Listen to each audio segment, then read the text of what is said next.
कमलमणिप्रभाणम् मोद्योतकं दलितपापतमोवितानम् सम्यक् प्रणम्य जिनपादयुगं युगादा स्वालम्बनं भवजरैः पततां जनानाम् यः संस्तुतः सकलवाङ्मयतत्त्वबोधात् उद्भूतबुद्धिपटुभिः सुरलोकनाथैः स्तोत्रैर्जगत्त्रितय चित्तहरेरुदारे स्तोत्रे किलाहमपि तं प्रथमं जिनेन्द्रम् बुद्ध्या विनापि विबुधार्चितपादपीठ स्तोतुं समुद्यतमतिर्विगतत्रपोऽहम् कालं विहाय जलसंस्थितमिन्दुबिम्ब मन्यः कैचति जना सहसा ग्रहीतुम् वक्तुं गुणान् गुणसमुद्रशशाङ्ककान्तान् कस्ते क्षमासुरगुरु प्रतिमोऽपि बुद्ध्या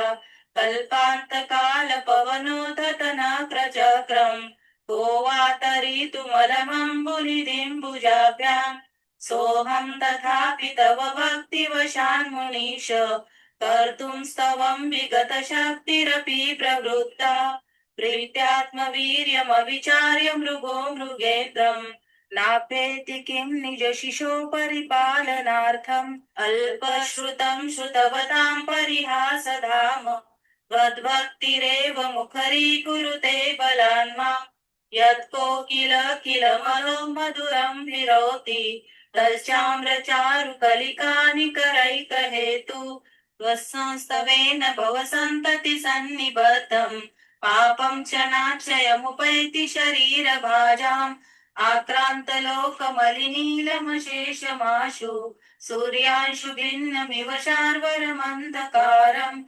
मत्वेति नाथ तव संस्तवनं मयेद मारभ्यते तनुधियापि तव प्रभावात् चेतो हरिष्यति सतां नलिनीदलेषु मुक्ता फलद्युतिमुपैति ननूद बिन्दु आस्तां तव स्तवनमस्तसमस्तदोषम् त्वत्सङ्गतापि जगतां दुरितानि हन्ति दूरे सहस्रकिरणा कुरुते प्रभैव पद्माकरेषु जलजानि विकासभाञ्जी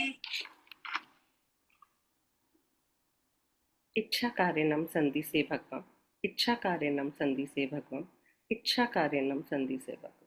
हे तीर्थंकर परमात्मा आदिनाथ प्रभु 24 तीर्थंकर परमात्मा आचार्य मानतुंग आचार्य भगवान मेरे आराध्य गुरु हस्ती के चरणों में कोटि वंदन कोटि वंदन कोटि अधिष्ठायक देव देव शासन देव शासन माता लोकपाल देव आप सबकी आज्ञा कृपा आशीर्वाद से आज भक्तांबर की महिमा की हम लोग स्वाध्याय करने जा रहे हैं। हमें आज्ञा अनुमति मार्गदर्शन और आशीर्वाद प्रदान करें। इच्छा इच्छा इच्छा।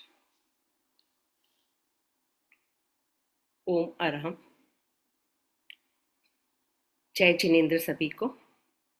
कैसे हैं हम सब? गुड। आज लगता है शायद थोड़ी एनर्जी कम है। और अगर आपको लगता है कि हाँ मेरे चेहरे पे भी एनर्जी थोड़ी कम लग रही है तो अपने वीडियोस ओपन करके अपनी स्माइल से मेरी एनर्जी को चार्ज कर सकते हैं आप, है ना? क्योंकि जो आप वहां से देंगे वही मैं यहाँ बांटने के लिए बैठी हूँ। मेरा अपना कुछ भी नहीं है, परमात्मा के द्वारा मिल रहा है, उन्हीं के द्वारा बंटवाया जा रहा है। मैं सिर्फ एक माध्यम हूँ यहाँ पर। तो आप सभी के वीडियो ओपन रहेंगे तो मेरी एनर्जी वर्क करेगी और जो परमात्मा मुझसे करवाना चाहते हैं वो मैं सही रूप से आप तक पहुंचा सकूं। राइट? हाँ, शुरू करें हम। राइट ना? Okay, good. सभी अपने अपने आंखें बंद कर लें। लंबी गहरी सांस लें और छोड़ें। एक और लंबी गहरी सांस लें और छोड़ें। एक और लंबी गहरी सांस लें और 100% उसे बाहर करें। अपने परमात्मा को याद करें, जिनको भी आपकी श्रद्धा है, जिनके भी प्रति। आदिनाथ प्रभु को याद करें। आचार्य मानतुंग आचार्य भगवान को याद करें और साथ में आपके अपने गुरु को याद करें और उनसे प्रार्थना करें कि हम सब आपकी भक्ति, गुरु के आशीर्वाद से, मार्गदर्शन से, हृदय से भक्ति के साथ इस भक्ति वाले काव्य में जुड़ सके और हमें वो अनुभव हो जो आचार्य मानतुंग आचार्य भगवान को अनुभव हो। हम सभी चीजें अपनी छोड़ते हुए आपके चरणों में समर्पित होते हैं कि हम भावों से जुड़ पाए और इन भावों से हमारे अंदर परिवर्तन हो, तो हमारा भक्तांबर की महिमा करना, स्वाध्याय करना सार्थक होगा। आशीर्वाद प्राप्त करें। तिथ्यराता पश्यन्तु सिद्धा सिद्धि तव दिसन्तु, तिथ्यराता पश्यन्तु सिद्धा सिद्धि तव दिसन्तु, तिथ्यराता पश्यन्तु सिद्धा सिद्धि तव दिसन्तु, मम दिसन्तु सर्व दिसन्तु। लंबी गहरी सांस लें। महसूस करें आपके अपने परमात्मा का, आपके गुरु का आपको आशीर्वाद प्राप्त हुआ है। तथास्तु तथास्तु तथास्तु। आज आप जिस भाव से बैठे हैं उसे ग्रहण करेंगे, एक नया अनुभव प्राप्त करें, ऐसी मंगल भावना करते हैं और अपना समय लेते हुए, मुस्कुराते हुए अपनी आंखें खोल सकते हैं।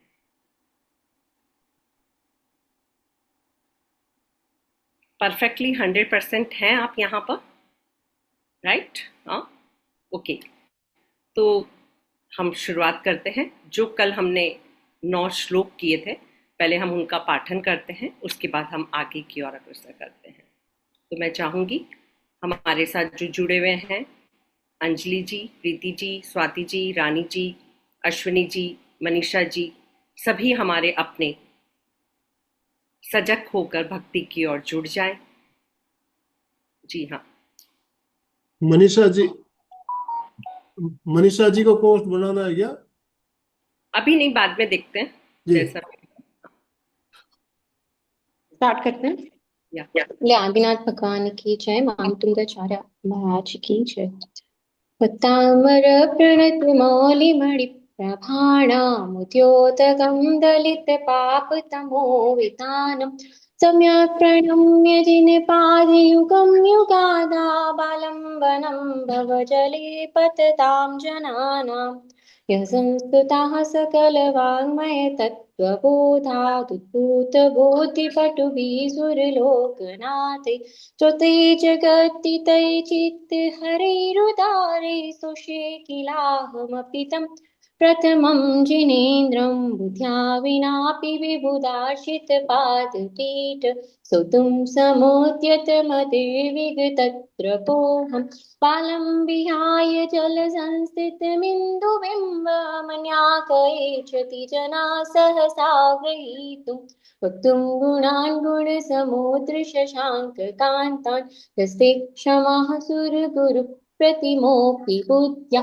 कल्पान्तिकालपवनोत्ततिनग्रचक्रं कुवातरीतुमलमम्बुनिदिम्बुजाभ्यां सोऽहं तथापि तव भक्तिवशान् मुनीश कर्तुं स्तवं विगतशक्तिरपि प्रवक्ता प्रीत्यात्मवीर्यमविचार्य मृगी मृगेन्द्रं नापेति किं इति शिशो परिपालनार्थम् अल्पश्रुतं श्रुतवतां परिहासधाम त्वद्भक्तिरेव मुकुरीकुरुते बलान् माम् यत्कोकिलः किल मदौ मधुरं विरोधि तच्चाम्रचारुकलिका निकरैकहेतु त्वत्संस्तवेन भव सन्तति सन्निबद्धं पापं क्षणाश्रयमुपैति शरीरभाजाम् आक्रान्तलोकमलिनीलिमशेषमाशु सूर्यांशुभिन्नमिव शार्वरमन्धकारं मत्वेति नाथ तव संस्तवनं मयेद मारभ्यते तनुदयापि तव प्रभावात् चितो हरिष्यति शतां नलिनीदलेषु मुक्ताफलच्युतिमुपैति ननूदबिन्दु हस्तां तव स्तवनमस्तसमास्तदोषं त्वत्सङ्गतापि जगतां दुरितानि हन्ति दूरे सहस्रकिरणाः कुरुते प्रभैव पद्माकरेषु जलजानि विकाशभाञ्जे। जैसा कि कल जो हमने स्वाध्याय किया, क्या आप उनके उसके बारे में थोड़ा बात करना पसंद करेंगे सभी लोग? Yes, okay, good. तो हम जानना चाहते हैं कि कल हमने कैसे शुरुआत की थी, कि आचार्य मानतुंग आचार्य जी की जो कथा थी उसमें क्या कहा गया। शॉर्ट में अपने शब्दों में हम इसको समझना चाहेंगे। तो आपने जो समझा अपना हैंड रेस कर लेंगे और इसको हम शेयर करेंगे कि कल भक्तांबर जी की महिमा में जिन शब्दों का उपयोग किया गया उसे हम कैसे अपने अंदर महसूस किया। प्लीज शेयर करेंगे। जी हाँ, राजीव जी ने हैंड रेज किया है। राजीव जी बोलिए। जी हाँ, राजीव जी आप अनम्यूट अनम्यूट कीजिए, बोलिए। जी जी। जी हाँ, श्रद्धा, विश्वास और समर्पण, वो भाव लाए थे मांटू जी, और परफेक्ट, गुणों का प्रणाम। Yes, very good, please clap. Very good, very good. और कोई? देखिए, आपने जिस भी शब्दों में उसको अपने अंदर लिया, या ऐसा समझें कि जो कल आपने सुना उसको कैसे आपने लिया, उन शब्दों में अपना बात करें। कोई जरूरत नहीं कि जो शब्द हमने यहाँ किए वो ही हो। इससे हमें लगेगा कि हम भक्ति से जुड़े कि नहीं जुड़े, है ना? जी हाँ, और कोई? बाकी लोग नहीं शेयर करना चाहते हैं या समझ नहीं आया? हाँ, मुझे लग रहा है समझा नहीं पाई या समझ नहीं पाए। ओके, हम रिवाइज करते हैं। कल के सेशन में मुझे उम्मीद रहेगी कि आप ज्यादा से ज्यादा पार्टिसिपेट करें, है ना? ओके, जैसा कि भक्तांबर जी भक्त को अमर करने वाला श्लोक, काव्य, स्तोत्र है। ये एक ऐसा काव्य है, ये प्रेम का काव्य है भक्तांबर जी, जिसको अमृतता की ओर ले जाता है, आपके हृदय में एक भाव विभोर कर देता है, उल्लास जगा देता है। किसके प्रति? भगवान के प्रति। भक्ति, जिसमें भक्ति से ही सब कुछ किया गया है। तो भक्ति का अर्थ क्या है? जो किसी विचारधारा से स्पष्ट हो, भाव शुद्धि के साथ विशुद्धि के रखते हुए जो भाव किया जाता है, उसमें ही भक्ति कहलाती है। भक्त अर्थात जुड़ना, उन पूज्यों से जुड़ना जिनसे कि एक सम हो जाना। जिस प्रकार से दूध के अंदर शक्कर मिल जाने के बाद वो एक सम हो जाता है, उसी प्रकार से भक्त का भगवान के प्रति श्रद्धा, समर्पण, विश्वास के साथ जुड़ जाना ही भक्त कहलाता है। हम सब अपने आप को चेक करें कि हम कितने भक्त हैं। अगर थोड़ी सी दुविधाएं आती हैं तो क्या हम हिल जाते हैं? क्या कुछ कांटे चुभते हैं तो क्या हमारी भक्ति हिल जाती है? अगर हिलती है तो हमारी भक्त में कमी है, और अगर नहीं हिलती है, एक बार के लिए आता है और फिर आगे बढ़ जाते हैं कि नहीं, इट्स ओके, वो है मेरे साथ, तो भी हम भक्त बनने के अग्रसर हो चुके हैं। कई बार हमें बाधाएं सिर्फ हमारी भक्ति को, भक्त को देखने के लिए महसूस होती है। हम लोग कई बार देखते हैं कि बहुत सारी बाधाएं आई, एक्सेप्ट किया, देन आपने परमात्मा के चरणों में समर्पण करके अपने भक्ति में लग गए और वो कार्य अपने आप होने लगा, तो आपको क्या लगा? कि चमत्कार हो गया, राइट ना? चमत्कार कब हुआ? जब हमारे अंदर आत्मबल की वृद्धि हुई, हमारे विश्वास में वृद्धि हुई, तो आपने वो सहनशील कर लिया, अपने अंदर उतार लिया और उसे स्वीकार करते हुए आगे बढ़ गए, तो वो हमारे लिए मिरेकल का काम कर जाती है। भक्ति उनके गुणों से हमको अपने अंदर तक पहुंचाने में मदद करती है। परमात्मा के गुणों को अगर एक को भी हम समझ पाए, महसूस कर पाए, गुनगुना पाए, तो हमारी भक्ति अग्रसर है भक्त की ओर। जैसा कि हमने कल भक्ति और समझा, पहला श्लोक क्या कहता है? पहला श्लोक हमें समर्पण की भावना बता रहा था कि आप सब कुछ समर्पण कर दो, तो परमात्मा के चरणों का आलंबन लेते ही, समर्पण होते ही हमारे मन, वचन, काया का जो अज्ञानता है वह दूर हो सकती है।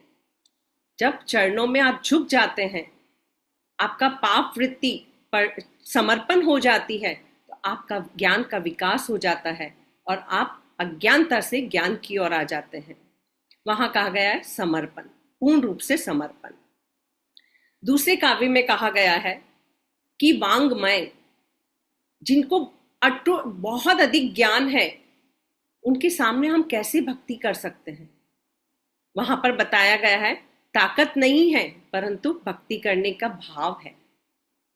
तीसरे श्लोक में बताया गया एक बालक की तरह भक्ति। हमारी भक्ति कैसी है? क्या बालक की तरह है या एक वृद्ध पुरुष की तरह है या कुछ और है? अगर बालक की तरह भक्ति की जाए तो वो भी भक्त बन सकता है, क्योंकि बालक में निश्चलता रहती है, सरलता रहती है, सहजता रहती है। चौथे श्लोक में कहा गया कि शक्ति को पहचानते हुए, अपनी वास्तविकता को पहचानते हुए, प्रेम से उभरकर हम जो भक्ति करते हैं वो हमें भक्त बना सकती है। प्रेममय होकर, प्रेमवश होकर, जैसे कि हिरणी ने अपने बच्चे के प्रति प्रेम में होकर सिंह के सामने छलांग लगा ली। किस वश पे? क्या वो ताकतवर है? नहीं, लेकिन प्रेम अटूट है, जिसकी वजह से उसने भक्ति की ओर उस और कदम बढ़ा लिया। वैसे ही हमारे अंदर परमात्मा के प्रति प्रेम है तो हम भी भक्त बन सकते हैं। 6 श्लोक में कहा गया है कि भक्त कैसा बना जाए, क्योंकि ये प्रेम का काव्य है। जैसे हमारी भक्ति कोयल आमों की खुशबू से, मंजरियों की खुशबू से गाने को आतुर हो जाती है, उसी प्रकार से हमारे हृदय में रोमांचित होना चाहिए, इतने अटूट भाव होने चाहिए कि हम गाने को विवश हो जाए। कई बार होता है, कई सभाएं होती हैं और हमें कहा जाता है कि आप गाइए, तो हम बोलते नहीं नहीं, लोग क्या कहेंगे। लेकिन जो गाते हैं उनको फर्क नहीं पड़ता लोग सुनेंगे या नहीं सुनेंगे, लेकिन कई लोग अपने गाने में मग्न हो जाते हैं, क्योंकि उन्हें अपने अंदर में रोमांचित होता है। एक धुन सुनते ही वो अपने आप को रोक नहीं पाते हैं। उसी प्रकार से अल्पश्रुतम में कि इतने अधिक रोमांचित हो गए कि उन्हें कुछ भी पता नहीं है कि मैं अल्पबुद्धि हूं या क्या हूं, लेकिन मैं गाने को तत्पर हो गया। 7वें श्लोक में जैसा कि कहा, बालक, प्रेमवश, जबरदस्त, उसी प्रकार से कोई विधि विधान नहीं है, लेकिन कैसा भी अंधकार है जीवन में, परमात्मा की भक्ति से वो अंधकार प्रकाशमय बदलता ही है। जैसे सूरज के आने पर एक कमल खिल जाता है, कमल की उपमा दी गई है। कमल कितना कीचड़ में खिलता है, लेकिन फिर भी छू नहीं पाता है।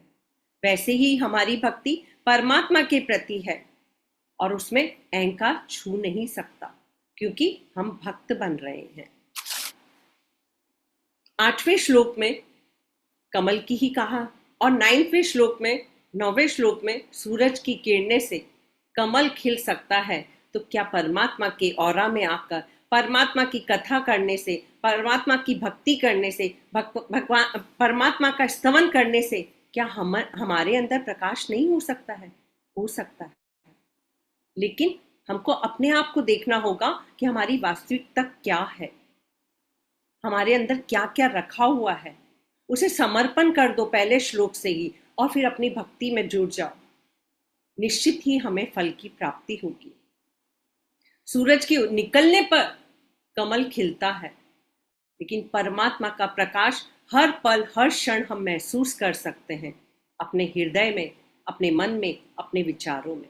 तो क्या हर पल हम प्रकाशमय नहीं रह सकते हैं? रह सकते हैं, लेकिन उसके लिए क्या चाहिए? भक्त बनना होगा। तो यहाँ तक कि हमने कल यात्रा की थी। उम्मीद करती हूँ आपको भावों से जोड़ने का प्रयास किया है, क्योंकि कोई भी श्लोक अगर आता है, आप अगर भाव से जुड़ जाते हो तो निश्चित ही आप परमात्मा के औरा में आ गए। अगर यहाँ पर पहला श्लोक गाया जाए तो आपके भाव क्या होने चाहिए? क्या परमात्मा के चरणों में बस झुके हुए हैं। सेकंड श्लोक गाया जाए तो आपका क्या भाव होना चाहिए? थर्ड श्लोक जब गाते हैं, कहीं पर भी आप सुन रहे हैं, तो भाव होना चाहिए मैं बालक बन गया। चौथे श्लोक में आप कितनी भी दुविधा में हो, लेकिन मैंने परमात्मा का आलंबन ले लिया है, परमात्मा के चरणों में झुक चुका हूं। पांचवें श्लोक में कितनी भी बाधाएं आए, लेकिन मैं प्रेमवश परमात्मा से जुड़ा हुआ हूं। 6 श्लोक में मुझे कुछ आए या नहीं आए, सिर्फ मेरी भक्ति है परमात्मा आपके चरणों में। 7वें, 8वें और 9वें श्लोक में अपने आप को महसूस करें कि जैसे सूरज की किरण आई, कमल खिल गया, परमात्मा की शरण में आप बैठे हो, आप प्रकाशमय हो गए। तो आपको श्लोकों का अर्थ याद करने की आवश्यकता नहीं होगी, सिर्फ आप भावों से जुड़ते चले जाएंगे। तो उम्मीद करती हूँ अगली बार जब भी हम भक्तांबर जी करें, जुड़कर करें, उस अनुभव को महसूस करें। तो 9 श्लोक तक हमारे हो चुके थे। आपका कोई क्वेश्चन हो किसी प्रकार का तो जरूर पूछने का प्रयास करें, अदरवाइज हम आगे बढ़ते हैं। आगे चले सभी लोगों की सहमति से। ओके, तो 10th श्लोक शुरू करते हैं।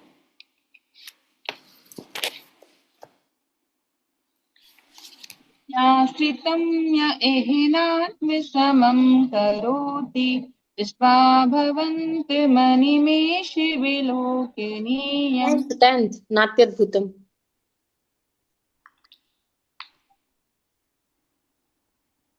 सॉरी, नात्यद्भुवं भुवनभूषण भूतनाथ भूतैर्गुणैर्भुवि भवन्तिमविष्टुवन्तः तुल्या भवन्ति भवतो ननु तेन किं वा भूत्याश्रितं य एहिनात्मसमं करोति।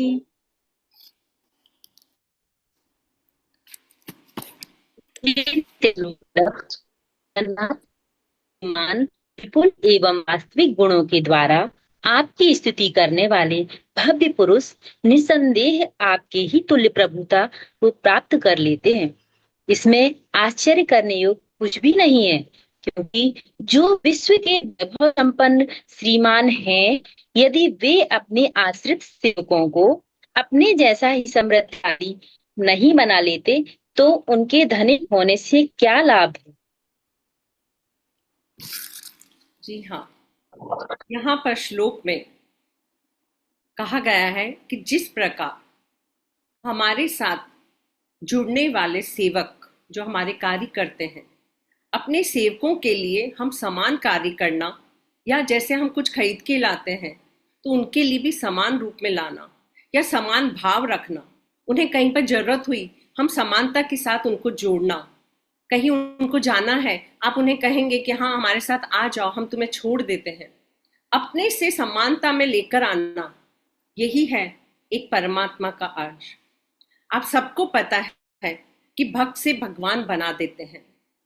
भगवान महावीर के समय में ही 9 गणधर सिद्ध हो चुके थे। भगवान उस समय भी देशना दे रहे थे। तो यहाँ पर ये कहा जा रहा है कि परमात्मा की भक्ति करते हुए आप परमात्मा भी बन सकते हैं। चाहे परमात्मा वही हो, लेकिन परमात्मा आपको और अधिक ऊपर देख सकते हैं, देखते हैं, बना सकते हैं। यहाँ पर सेवक के प्रति अपना भाव क्या होना चाहिए? समानता का भाव होना चाहिए। जिस प्रकार हमारा समानता का भाव होगा, वहां पर 2 बातें नहीं आती हैं। हम सबको एक नजरों से देखने का प्रयास करते हैं। तो यहाँ पर जिस प्रकार भगवान है, भगवान हमको भी अपना सहायक बनाना चाहते हैं या हमको और उच्च कोटि पे पहुंचाना चाहते हैं, जो कि आप सबको पता है कि कितने ही भगवान के समय में कितने ही गणधर, कितने ही साधु भगवान श्रावक मोक्ष की ओर गमन कर चुके थे, लेकिन भगवान महावीर भी अभी भी बाकी थे।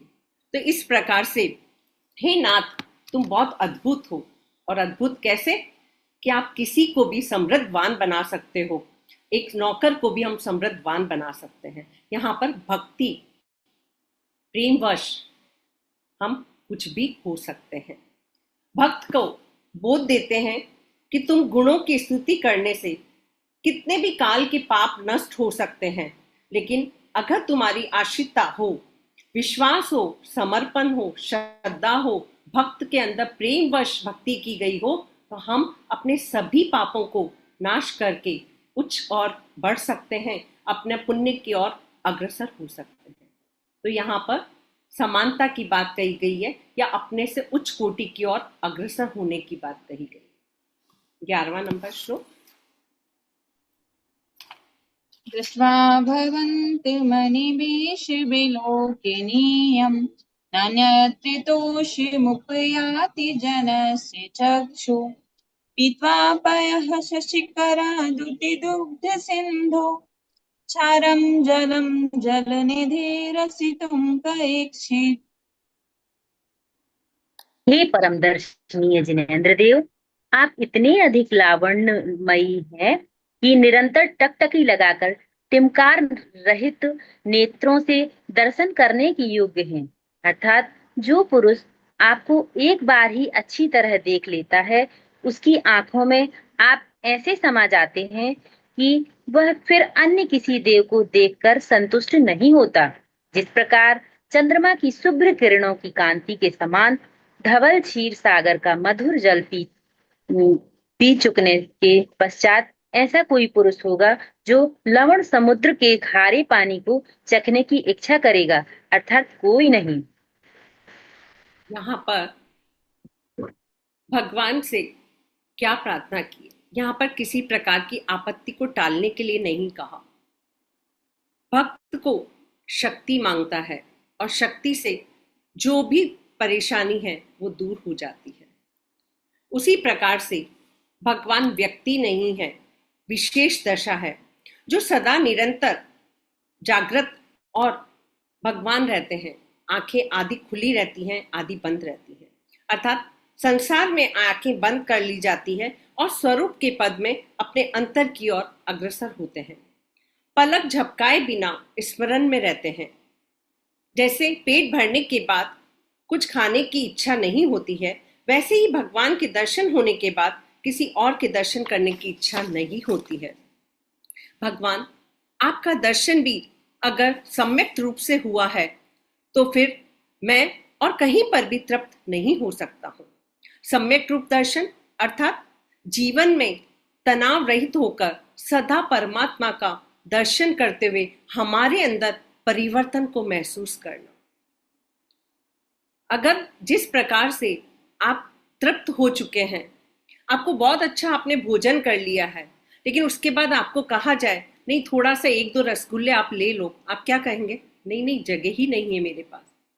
ऐसे ही जब हम सब जगह से जाकर जब परमात्मा को देखते हैं तो बस कुछ बचता ही नहीं है, सिर्फ परमात्मा के संग एक सम हो जाते हैं। वो भक्ति प्रकट होने लगती है, वो प्रेम आ जाता है परमात्मा के साथ, तो हमारे को कुछ और रहता ही नहीं है, हम तृप्त हो जाते हैं। फिर हमारा भटकाव कम हो जाता है और समर्पण बढ़ जाता है। 12 नंबर श्लोक। यह शान्तिरागरुचिभिः परमाणुभिस्त्वं निर्मापितस्त्रिभुवनैकललामभूत् तावन्तैव खलु ते प्रणवः पृथिव्यां यते समानमपरं न हि रूपमस्ति। हे जिनेन्द्र, जिन राग रहित सुंदर परमाणुओं से आपकी रचना हुई है, मालूम होता है कि वे परमाणु उतने ही थे। यदि उससे अधिक होते तो आपके समान दूसरा रूप भी होना चाहिए था, पर दूसरा रूप है ही नहीं। इससे स्पष्ट ज्ञात होता है कि वे उतने ही थे। हे भगवान, आप अद्वितीय सुंदर हैं। भगवान की देह शुभ, शांत और सुंदर सुंदर परमाणुओं से निर्मित हुई है, क्योंकि धरती पर जितने भी शुभ, शांत और सुंदर परमाणु थे वह सब जिनेंद्र भगवान की देह में समाहित हो गए। इस कथन से आचार्य मानतुंग जी कहना चाह रहे हैं कि वीतराग अरहंत भगवान धरती पर अद्वितीय, अनुपम, सुंदर हैं। यस, कितना सुंदर श्लोक है। आपको जब पढ़ रहे हैं तो ऐसा नहीं लगा कि वो जितने भी गुण हैं हमारे ऊपर प्रभावित हो रहे हैं। आनंद की अनुभूति होती है, लेकिन वो कब? जब हम हर श्लोक को, अर्थ को भाव के रूप में अपने शब्दों से देखते हैं, तब हर श्लोक हमें लगता है ये हमारे लिए हो रहा है, तभी हम उस श्लोक से जुड़ पाते हैं। यहाँ पर कहा गया है कि भगवान आपका चेहरा 3 वस्तुओं से बना हुआ है, शांत है, राग रहित है, रसमय है और रुचिमय है। मुख्य रूप से आपका चेहरा शांतमय ही दिखता है, सौम्य है। आपका रस, रुचि आत्मा में ही है, इसलिए आपका चेहरा शांतिमय दिखता है। ऐसे शांत परमाणुओं से आपका चेहरा बना है। जैसे चक्रवर्ती के गले में एक हार होता है, उसे ललाम कहा जाता है। उस हार के कारण चक्रवर्ती की शोभा मानी जाती है। उसमें कितने भी आभूषण होते हैं, परंतु उसके अलावा उसके सामने हर आभूषण फीके होते हैं। उसी प्रकार आपका चेहरा ऐसे शांत परमाणुओं से बना है जिसकी उपमा भी किसी के साथ नहीं कर सकते हैं। आपको समान रूप तो हमें किसी को देखने को नहीं मिलता है। आपका सौंदर्य बहुत देखते ही बनता है। आपका सौंदर्य के समक्ष हम सब नतमस्तक हो जाते हैं। हम स्पेशली भक्तांबर गर्भ संस्कार में जब माताएं प्रेगनेंसी की ओर आती हैं तो हम 12वें नंबर श्लोक की साधना बताते हैं, जिससे कि जो परमात्मा के परमाणु है, शुभ परमाणु है, शुभ पुद्गल है, वो अपने बच्चे के अंदर ग्रहण कर सकें। तो 12वें नंबर श्लोक की हम साधना स्पेशली बताते हैं। 13वां नंबर श्लोक। वक्रं क्वते सुरनरोरगनेत्रधारी शेष निर्जित जगत् तृतीयोपमानम् बिम्बं कलङ्कमलिनं क्व निशाकरस्य यद्वाशरे भवति पाण्डुपलाशिकल्पम्। हे नाथ, जिसने देव, मनुष्य और धर्मेंद्रों के नयनों का हरण कर लिया है और जिसके आगे तीनों जगत के सारे उपमान फीके पड़ गए हैं, ऐसे आपके अद्वितीय मुखमंडल की तुलना चंद्रमंडल से नहीं की जा सकती, क्योंकि एक तो चंद्रमा कलंकी है, दूसरे वह दिन में जीर्ण पत्र की तरह निस्तेज, फीका और पीला पड़ जाता है। हाँ, यहाँ पर मुखमंडल को लोग चंद्रमा की उपमा देते हैं, परंतु मुझे ये उपयुक्त नहीं लगता, क्योंकि देव, मनुष्य और नाग कुमारों के नेत्रों को आनंदित करने के लिए जो प्रकाश होता है वह उज्जवल कहाँ हो पाता है। दिन के काले धब्बे वहां पर मलिन होते हैं। जिस प्रकार पलाश के पीले पत्ते की भांति निश्चय ही दिखाई देता है, वहां पर सचमुच में आपके मुखमंडल के लिए जगत की सुंदर से सुंदर उपमा भी तुच्छ होती है।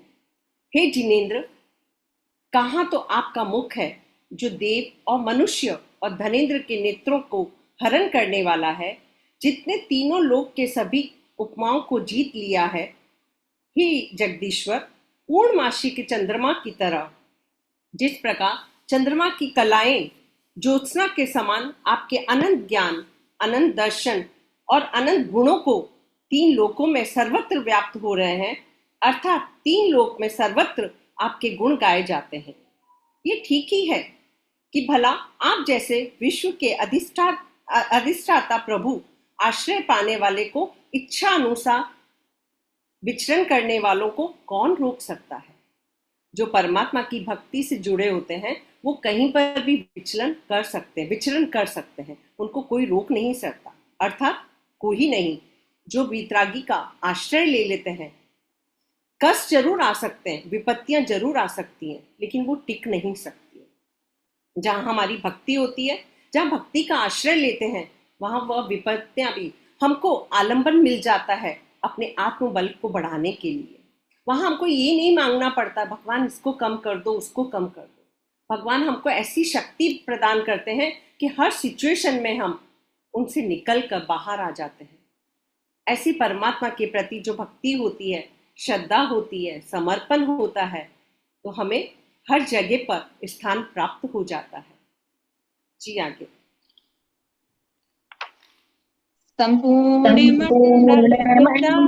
शशांक कला कलाप शुभ्रा गुण त्रिभुवनम तव लंघयन्ति ये संश्रिता स्त्रीजगदीश्वर नाथमेकं कस्ता निवारयति संचरतो यथेष्टम्।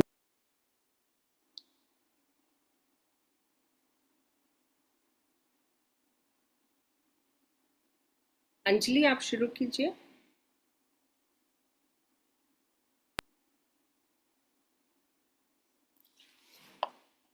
दे रही दीदी? मैं अनम्यूट नहीं हो पा रही थी, सॉरी। हे त्रिलोकीनाथ, आपकी उज्जवल गुणावली पूर्णिमा के चंद्रमंडल की कलाओं सदृश धवल है। आपके अनंत गुण तीनों लोकों में व्याप्त हो रहे हैं। कारण स्पष्ट है कि आपके उन गुणों ने जब तीन लोक के नाथ का एकमेव सहारा ले लिया हो, तब उन्हें सर्वत्र स्वेच्छा पूर्वक विचरण करने से भला कौन रोक सकता है? अर्थात कोई भी नहीं। वस्तुतः आपके अनंत गुण तीनों लोकों में व्याप्त होकर आपकी ही प्रभावना कर रहे हैं। हे वीतराग, जिस प्रकार स्वर्ग की अप्सराओं ने अपने हाव भाव से आपको डिगाना चाहा, लेकिन आप सुमेरु की तरह अडोल है। 15 नंबर ले लिया था ना आपने, राइट ना? ओके। यहाँ पर चित्त की चंचलता कैसी है परमात्मा के भर कि हमारा आपका विश्वास जब किंचित मात्र भी हिलता नहीं है, तो हमारे विश्वास में वृद्धि हो जाती है। कितनी भी अप्सराएं आकर परमात्मा को आकर्षित कर रही है, लेकिन परमात्मा को कोई हिला नहीं सकता है। जिस प्रकार से सुमेरु पर्वत के शिखर को भी कोई कभी हिला नहीं सकता है, उसी प्रकार भगवान की विकार रहित दशा मेरु पर्वत उसी प्रकार से हमारे अंदर निश्चित रहता है। आत्मभाव से आप कहीं पर भी खो नहीं सकते हैं, क्योंकि आप मन के पार चले गए हैं। परमात्मा को कोई भी हिला नहीं सकता है। वो उन सब चीजों से बाहर है, उन सब चीजों से पार हो चुके हैं। उसी प्रकार से चाहे हमें कोई भी छोटे छोटे प्रलोभन भी हो, लेकिन हमें हिलना नहीं चाहिए। जैसा कि मैंने कहा कि हमारे छोटे छोटे से कष्ट आते हैं तो हम हिल जाते हैं। कितने भी प्रलोभन आए, लेकिन हमारी स्थिरता अगर रहती है, तो हमारे परमात्मा के प्रति भक्ति से हमारे अंदर आत्मबल का विकास हो जाता है, और वह प्रलोभन से हमारे आत्मबल का विकास हो जाता है, जिससे हम मस्ती में विचरण करते हुए उन बाधाओं से पार हो जाते हैं। इसी प्रकार से तृप्त होने के बाद परमात्मा के सामने कोई भी कितनी भी विरागनाएं आ जाए, उन्हें हिला नहीं सकती है। वैसी है हमारी तृप्तता होनी चाहिए परमात्मा के प्रति। भक्ति के थ्रू हम उसके प्रति समर्पण होने चाहिए। 16 नंबर श्लोक। 15 नंबर 15 नंबर है। 16 नहीं, 15 15 नंबर बोलना था और 14 नंबर का बोलना था, तो उसका अर्थ दीदी ने 15 नंबर का बोल दिया। नहीं, 1 मिनट। 14th श्लोक था, 14th का अर्थ था। समझा दिया आपने 15th का। Okay okay. अभी 15th पढ़ देते हैं, 14th समझा देना प्लीज। चित्रं चिन्हत्र यदि ते त्रिदशाङ्गनाविर्वृत्तं मनागपि मनो न विकारमार्गम् कल्पान्तकालमरुता चलिताचलेन किं मन्दराद्रिशिखरं चलितं कदाचित्। हे तपोधन, आपकी शुक्ल ध्यान मंडित तेजोमय मूर्ति को डिगाने में स्वर्ग की लावण्यमयी अनुपम अप्सराएं भी सफल नहीं हो सकी, अर्थात आपके ध्यान को भंग नहीं कर सकी। और न आपकी स्वाभाविक परिणति को वैभाविक परिणति की ओर रंच मात्र भी खींच सके। इसमें आश्चर्य करने की कोई बात नहीं है, क्योंकि कल्पांत काल अर्थात प्रलय काल की तेज आंधी छोटे मोटे पर्वतों को भले ही कंपायमान कर दे, परंतु क्या सुमेरु जैसे विशालकाय पर्वत की चोटी को भी हिलाने की शक्ति उसमें है? अर्थात कभी नहीं। अर्थात 14 और 15 श्लोक में अगर हमने परमात्मा की शरण ले ली है, परमात्मा के आभा मंडल में आ गए हैं, परमात्मा के प्रति श्रद्धा जुड़ गई है, तो हमारे को कहीं पर भी कोई जाने से रोक नहीं सकता। और इसी प्रकार से जब हम तृप्त हो जाते हैं तो कोई भी व्यक्ति हमको हिला नहीं सकता। जिस प्रकार अप्सराएं भी आकर परमात्मा को डगा नहीं पाई, क्योंकि वो तृप्त थे, अपने मन के पार जा चुके थे और वह अपने आप से मुक्त हो चुके थे। शरीर में थे लेकिन मन के भावों से वो पार हो चुके थे। इसीलिए कोई भी प्रलोभन भगवान को झुका नहीं सकता, हिला नहीं सकता, जिस प्रकार से सुमेरु पर्वत को कोई हिला नहीं सकता, डिगा नहीं सकता। 16 नंबर श्लोक।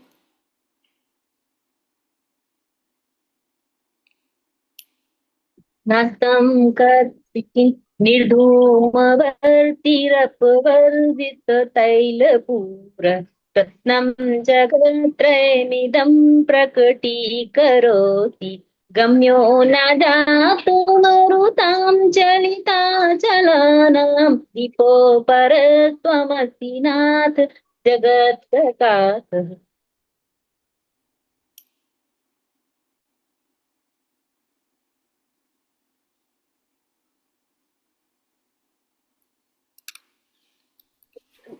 हे नाथ, आप समस्त संसार को प्रकाशित करने वाले हैं, अनोखे दीपक हैं, क्योंकि अन्य दीपक तेल की सहायता से प्रकाश फैलाते हैं, पर आप बिना किसी की सहायता के ही प्रकाश ज्ञान फैलाते हैं। अन्य दीपक हवा से नष्ट हो जाते हैं, परंतु आप अविनाशी हैं, तथा अन्य दीपक थोड़ी सी जगह को प्रकाशित करते हैं, परंतु आप समस्त लोगों को प्रकाशित करते हैं। हे सोपर प्रकाशक अपूर्व दीपक, आप इस लौकिक दीपक से सर्वथा भिन्न एवं अलौकिक दीपक हैं। अन्य दीपकों की बत्ती से धुआं निकलता रहता है, पर आपकी वर्ती मार्ग निर्धूम पाप रहित है।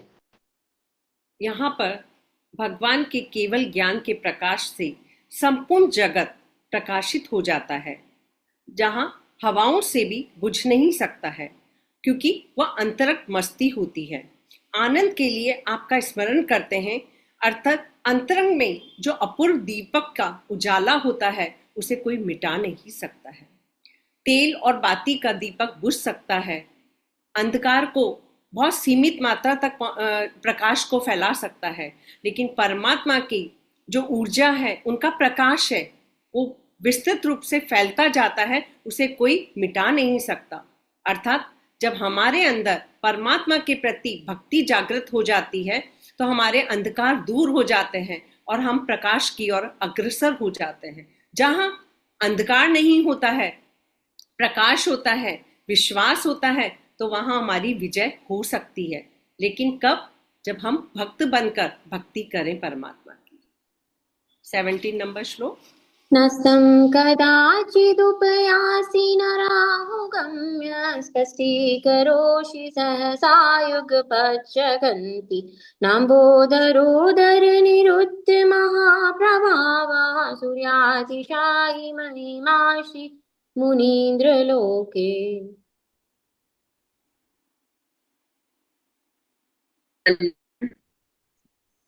आपको सूर्य से ही नहीं दी जा सकती, क्योंकि एक तो सूर्य उदय होकर अस्त को प्राप्त होता है, दूसरे राहु ग्रह के द्वारा ग्रसित किया जाता है, तीसरे आप प्रकाश आच्छादन गुहा कंदराओं में नहीं पहुंचा पाता, चौथे उनका प्रताप बादलों की ओट में छिप जाता है। इस प्रकार छद्मस्त लोगों द्वारा नमस्कार किए जाने वाले सूर्य की महिमा सीमित है। इसके विपरीत हे जिनेंद्र देव, आप एक ऐसे अद्वितीय मार्तंड हैं जिसका छायक ज्ञान कभी भी अस्त होने वाला नहीं है, त्रैकालिक रूप से उदीयमान है, शुभाशुभ कर्म रूपी राहु की छाया भी आप पर नहीं पड़ती। आप तीनों लोगों के चराचर पदार्थों को एक साथ ही अलौकित करते हैं। आपके ज्ञान गुण पर किसी प्रकार का भी आवरण नहीं है जो उसे ढक सके या छिपा सके। इस प्रकार आपकी महिमा सूर्य से भी अधिक अतिशय वाली है। हे परमात्मा, आप अलौकिक दीपक हैं। आपकी लौकिक दीपक के समान कोई तुलना हो ही नहीं सकती है। जैसा कि कहा है कि सूर्य से भी अतिशय महिमा वाले हैं, और आप अपूर्व चंद्रमा से भी आप डिफरेंट हैं। दीदी के नेटवर्क नहीं आ रहे हैं। नेट प्रॉब्लम की वजह से उनकी आवाज नहीं आ रही है।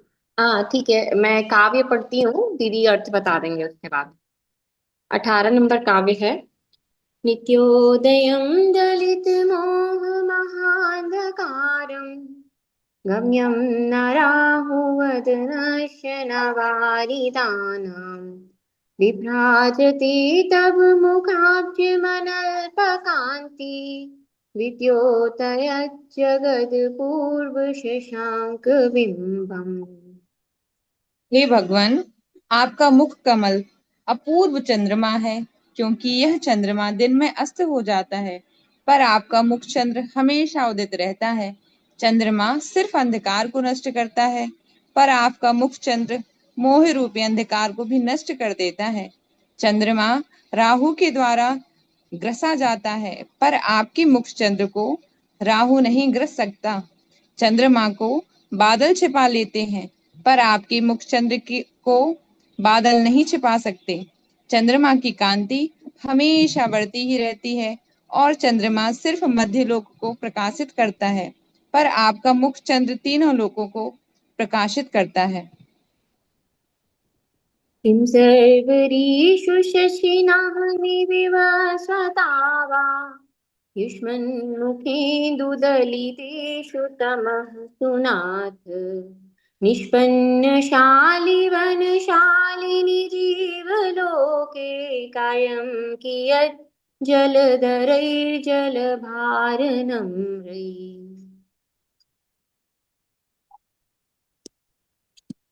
श्रुति हे जी, वीतराग ज्ञान पयुधर, अन्य आपके मुख रूपी चंद्रमा के उपस्थित होते हुए दिन में चमकने वाले सूर्य की और रात्रि में उजाला करने वाले चंद्रमा की कोई आवश्यकता नहीं है, क्योंकि ये दोनों तो केवल बाहर का ही अंधेरा दूर कर पाते हैं, जबकि आपकी सौम्य मुख मुद्रा अंतरंग और बहिरंग दोनों प्रकार के अंधकार को दूर कर देती है। जिस प्रकार धान्य मीनिंग धान की फसल पक जाने पर पानी का बरसना निरर्थक और हानिप्रद है, इसी प्रकार इनका अस्तित्व भी आपके अस्तित्व के आगे नगण्य है। ज्ञानं यथा त्वयि विभाति कृतावकाशम् नैवं तथा हरिहरादिषु नायकेषु तेजस्फुरन्मणिषु याति यथा महात्वम् नैवं तु काच सकले किरणाकुलेऽपि।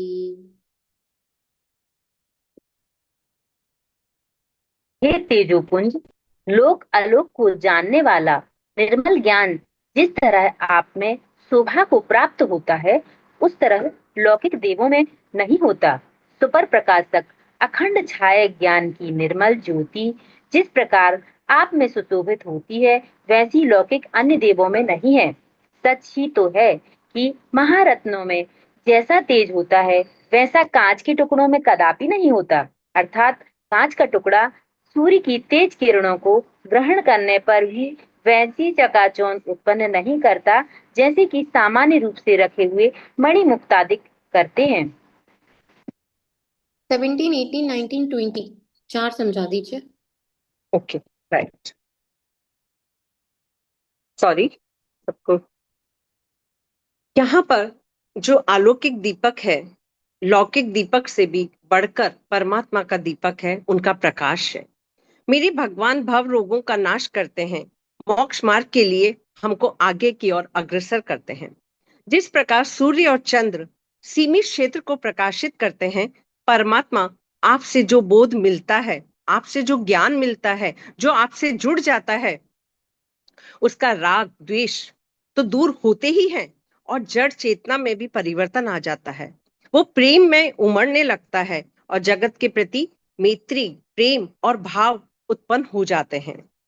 चंद्र और सूर्य को राहु ग्रस्त कर सकता है, लेकिन हमारे परमात्मा को कोई ग्रस्त नहीं कर सकता है, क्योंकि बोध की जो वर्षा होती है, जो ज्ञान की जो वर्षा होती है, उसमें कोई भी डिग नहीं सकता है जो हमारे परमात्मा का ज्ञान होता है। जिस प्रकार से सूर्य और चंद्र को ग्रहण लगता है, बादल सामने आ जाते हैं, लेकिन हमारे परमात्मा का जो प्रकाश होता है उसे कोई ढक नहीं सकता है। 18 में भी यही भाव कहे गए हैं कि उजाला जो है, चंद्रमा का उजाला सीमित समय में होता है और उसको भी राहु ग्रस्त कर सकता है, जिसे कि हम चंद्र ग्रहण और सूर्य ग्रहण कहते हैं। लेकिन हमारे परमात्मा को कोई ग्रहण लग ही नहीं सकता है। वो इतनी शीतलता है, उनकी शांति भाव है, सौम्यता है कि उसके सामने सब कुछ, कोई भी अंधकार टिक नहीं सकता है उनकी शीतलता के सामने।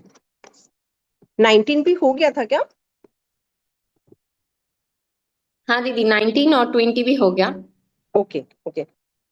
जहां प्रेम होता है वहां भगवान आते हैं, या ये कहा जाए जहां प्रेम होता है उस हृदय में भगवान रहते हैं।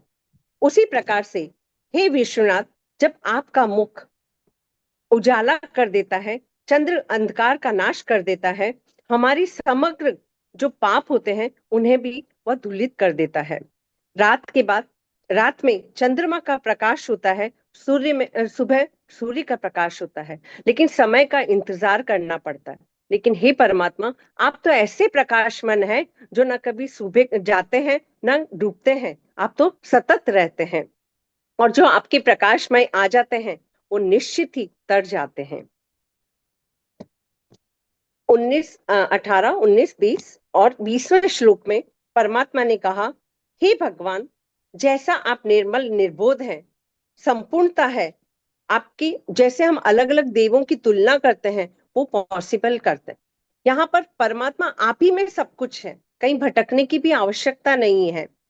उसी प्रकार से संपूर्ण आत्मज्ञान आप में ही है, जो अद्भुत क्रांति और प्रकाश बहुमूल्य मणियों की होती है। वैसे ही चमक सूर्य किरणों से चमकने वाले कांच के टुकड़ों में कैसे संभव हो सकता है? आपके जैसा ज्ञान अन्यत्र कहीं नहीं देखने को मिलता है।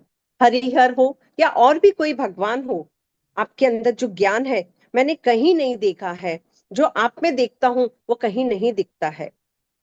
एक स्वरूप स्वयं प्रकाशित मणि और दूसरे कांच के टुकड़े में कितना अंतर है।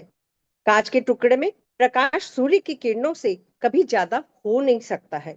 आपके अंदर कर्मों का नाश कर दिया और आपकी वितरागता की ओर हम बढ़ जाते हैं तो हमारे अंदर प्रकाश फैल जाता है। और देवों की पूजा पुण्य के कारण होती है, पुण्य खत्म हो जाएगा तो उनकी पूजा खत्म हो जाएगी। वीतरागता का स्मरण उनकी वीतरागता के कारण होता है। भक्त की बुद्धि परीक्षक जैसे होती है, निर्णय करने की शक्ति बढ़ती है। भक्त के अंदर अमृतत्व की ओर यात्रा है भक्तांबर की। वीतराग सिद्धांतों को जानने के लिए आत्मा की संतान दर्शन, ज्ञान, चैत्र जो भी है वह हमारे अपने अंदर है। तो प्रकाश जहां है वहां पर अंधकार नहीं हो सकता, जहां अंधकार नहीं है वहां उजाला है, और जहां उजाला है वहां भटकाव नहीं है, जहां भटकाव नहीं है वहां प्रेम है, और जहां प्रेम है वहां वात्सल्य है, जहां वात्सल्य है वहां करुणा है, और करुणा में सभी अपने लगते हैं, सभी अपने से मैत्री लगती है।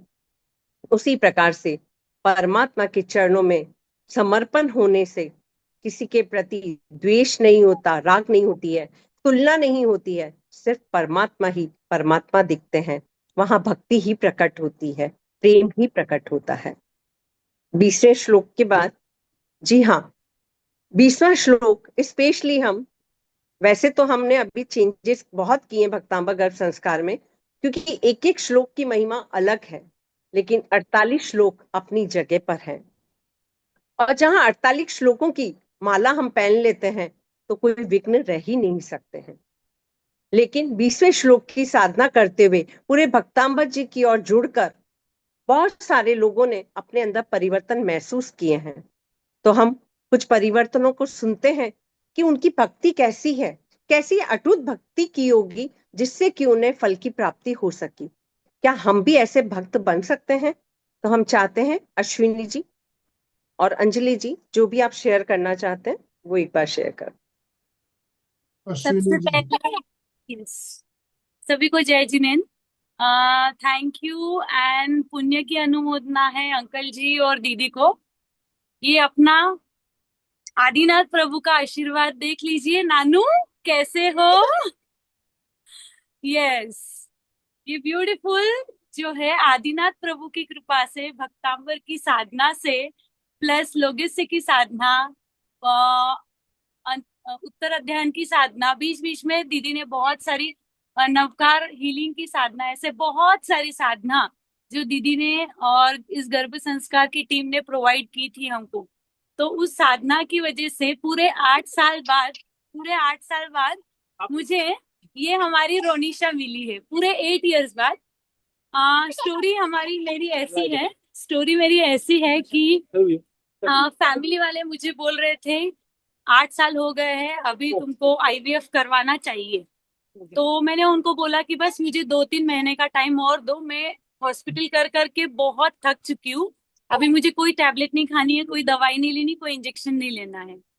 तो मैंने मना कर दिया। फिर उसके बाद 2-3 महीने मेरे साथ घर में मेरी ननद ने बात नहीं की, तू पहले वो काम कर, मम्मी पापा की उम्र हो रही है, उनको पोता पोती खिलाने हैं। तो फिर मैंने फिर भी बोला नहीं, थोड़ा रुको, डिटॉक्स होने दो, फिर मैं आप बोलो वैसा करूंगी। और उसी समय में आदिनाथ प्रभु की कृपा शायद ऊपर से बरस रही थी, तो उनकी कृपा से मुझे ये साधना की लिंक मिली। और आप यकीन नहीं मानोगे, ये जो क्लास संस्कार, गर्भ संस्कार का जो भी चल रहा है सेशन, वहां पर इतने बड़े बड़े चमत्कार हुए। मेरा भी एक उसमें चमत्कार ही समझिए आप, कि 1 महीने की साधना के अंदर, ओनली इन 1 मंथ, एक ही महीने की साधना के अंदर मुझे 8 साल बाद विदाउट एनी ट्रीटमेंट, कोई भी ट्रीटमेंट मैंने नहीं लिया, कोई भी डॉक्टर के पास मैं नहीं गई, और मुझे कंसीव हुआ सिर्फ 1 महीने की साधना के अंदर। बट ये चीज सिखाई किसने, उनको तहे दिल से थैंक यू है दीदी और अंकल जी को, कि इतना उन्होंने मार्गदर्शन अच्छे से किया। बहुत सुंदर सुंदर उन्होंने साधनाएं दी, भक्तांबर जी की साधना, नवकार हीलिंग, लोगस्य की साधना, बहुत सारी साधनाएं जो उन्होंने दी, इसकी वजह से ये सब सफल हो पाया। आपने देखा कि वो है कितनी चंचल। और एक्सपीरियंस क्या ही बताओ, जब 8 साल बाद किसी बच्चे और माँ को जब खेलते देखते थे, तो क्या फीलिंग हो सकती थी मेरी, आप सोचिए। पूरा नेगेटिविटी में चली गई थी। तो यहाँ पर ये साधना में आने की वजह से बहुत सारे फायदे भी हुए। एक पॉजिटिविटी, रिलेशन कैसे मेंटेन करना है वो चीज सीखने मिली, प्लस साथ ही साथ यहाँ पर मुझे ये चीज सीखने मिली कि अगर हम हमारा समर्पण गुरु के प्रति पूरी तरीके से करें, इधर उधर ना भटकते हुए, तो कोई भी चीज असंभव नहीं है। 1 महीने की साधना में जब ये इतना बड़ा चमत्कार हो सकता है, लिटरली जब मैं जिस डॉक्टर के पास मेरी ट्रीटमेंट चल रही थी, उनके पास मैं गई, तो उन्होंने खुद ने मुझे बताया कि मेरे लिए भी ये चमत्कार से कम नहीं है। डॉक्टर जब चेक करते थे हर बार, उसको एक अजीब सा एक अटैचमेंट वो डॉक्टर का मेरी ओर दिखता था कि हाँ ये तो कुछ अलग है। एकदम क्या बोलते हैं, एक अलग सा अटैचमेंट, चमत्कार ही उन्होंने मुझे बताया। और जब मैं तो थकी चुकी थी कि हर बार जाऊँ टेस्ट करूँ, हर बार पता चलता था कि नहीं है नहीं है नहीं है। तो इस बार जब मेरा जाना हुआ, तो उस दिन मुझे बहुत ज्यादा चक्कर आ रहे थे। मॉर्निंग में दिन था अमावस का, उस दिन भी अमावस थी, तो बहुत ज्यादा चक्कर आ रहे थे। मैंने घर में बोला मुझे चक्कर आ रहे हैं, जाना है। तो मेरे हस्बैंड बोल रहे हैं नहीं, अपने को ना 15 डेज बाद वापस 2-4 बार पीरियड्स आए हैं, तो हम लोग नहीं चेक करेंगे। तो फिर भी मेरा मन बहुत ही मुझे हैवी चक्कर आ रहे थे, तो मैं गई चेक करने। तो मेरी इतनी भी हिम्मत नहीं हो रही थी कि मैं खुद से चेक करूं। मैंने वो दे दिया डॉक्टर के पास, आप देख लो क्या करना है जो। तो उनके चेहरे का जो भाव था, वो डॉक्टर के, वो जो शॉक में उनका फेस दिख रहा था मेरे को, तो मतलब वहीं से पता चल गया कि भाई ये डॉक्टर भी काम नहीं कर सकता इसके आगे, ये साधना ही काम कर सकती है, डॉक्टर का कोई दवाई कोई ट्रीटमेंट कुछ नहीं कर सकता इसके आगे। तो बहुत ही मतलब बहुत ही बढ़िया एक्सपीरियंस। बट मैंने किया क्या, जैसे जैसे साधना मुझे दी गई वही रूटीन मेंटेन किया, भले ही मैं कहीं पर भी रहूं, मैंने वो माला फेरनी ही फेरनी है।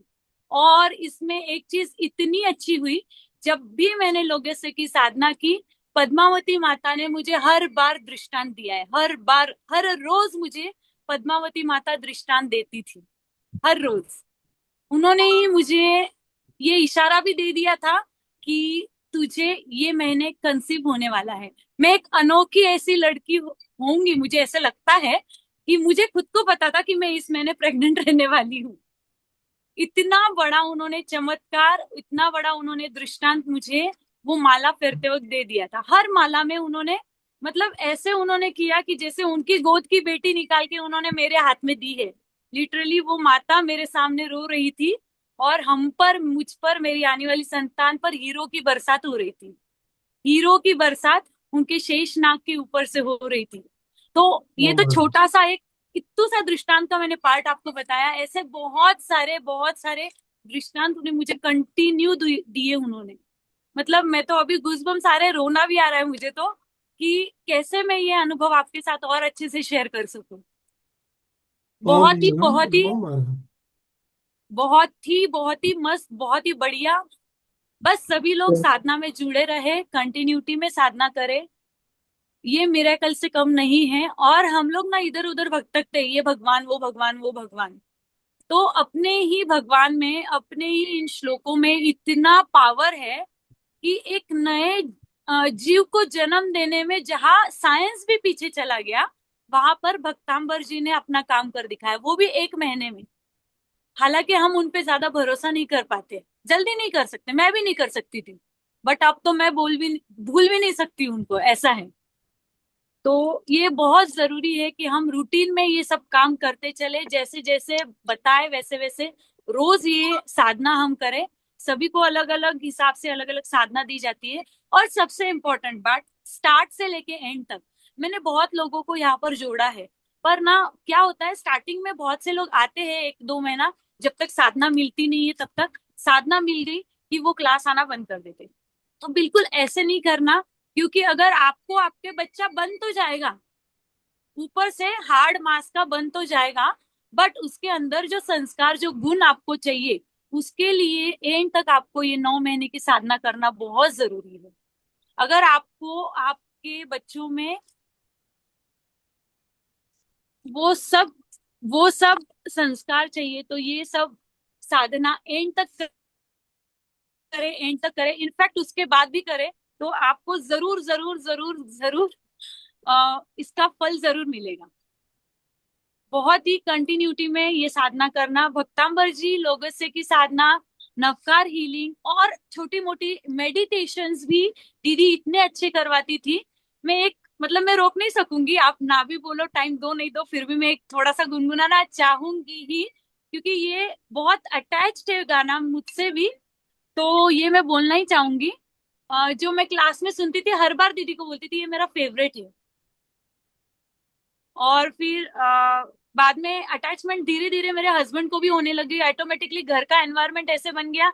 हालांकि मेरी शॉप है, 9 बजे तक हम लोग खाना खाते हैं, बट दीदी के क्लास के लिए मुझे यहाँ पे क्लास में कंटिन्यूटी के लिए बराबर सब लोग अपना अपना खाना अपने हाथ से खा लेते थे, कोई डिस्टर्ब नहीं करता था। अपने आप वो भगवान अपने को वो एनवायरनमेंट क्रिएट कर देता है, जब हम चाहते हैं कि हम इससे जुड़े। वरना बहाने बनाने हैं तो फिर 1000 मिल जाएंगे। तो एक वो गाना, हे आदिनाथ भगवान, मैं करूं तेरा आह्वान, कि मेरे गर्भ में आओ। हे आदिनाथ भगवान, मैं करूं तेरा आह्वान, कि मेरे गर्भ में आओ, कि मेरे गर्भ में आओ, कि मेरे गर्भ में आओ। इसका अगर पूरा धुन पूरे एनवायरनमेंट से जुड़ना है तो ये जो गर्भ संस्कार का आपको सुनहरा मौका मिला है उसको कंटिन्यू करना। बहुत अच्छे फल आपको समझ में भी नहीं आएंगे, चुटकी में सोल्यूशन मिल जाएगा हर एक प्रॉब्लम का। तो सभी लोग जरूर ये साधना में ज्वाइन करना। मेरा अनुभव तो बहुत अच्छा रहा। 8 साल बाद मेरे घर में मुझे माँ कहने वाली एक नन्ही परी आ गई है। तो ये साधना, ये जो क्लास चल रहा है, ये जो भक्तांबर का चेन चल रहा है, इसको एंड तक आगे तक लेके जाए, सबको शेयर करे ताकि हर एक माँ की गोद में उसका बच्चा हो, कोई वो चीज के लिए ना तड़पे। बस यही आप सभी से रिक्वेस्ट है और thank you so very much. जय जिनेन्द्र। ओम अरहम, ओम अरहम। बहुत बहुत बधाई आपको। दीदी आज बस हम 2 मिनट और, एक अमृता दीदी और अपना एक्सपीरियंस शेयर करना चाहती हैं। 1 मिनट आनंद अंकल से एक बार पूछ लेते हैं क्योंकि हाँ टाइम जी, हो चुका हाँ, है। ले सकते हैं अभी 2 मिनट, तीन ओके 5 मिनट और ओके, ले सकते हैं। Perfectly perfectly perfect. अमृता दीदी आप 4:15 अनम्यूट तक कर ले सकते लीजिए। हैं। हाँ, अमृता दीदी, है अमृता जी। हाँ वो हैं बट अनम्यूट नहीं कर पा रही हैं।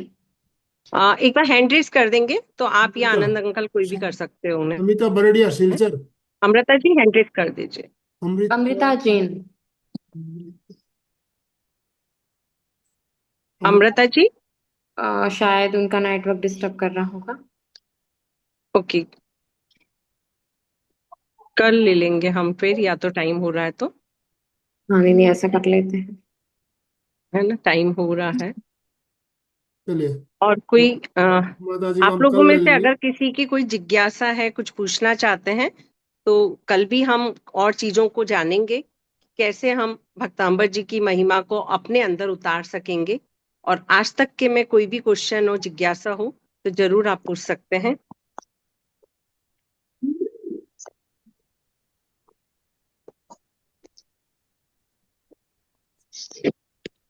हैंड राइज करेंगे। यस, अमृता हाँ, जी। अमृता जी हैं? वो कर नहीं पा रहे हैं। नहीं किया जय उन्होंने? जिनेन्द्र। नहीं। जय नहीं। जिनेन्द्र। हाँ जय श्री। हाँ। हाँ, एक बहुत बहुत आभार आपका।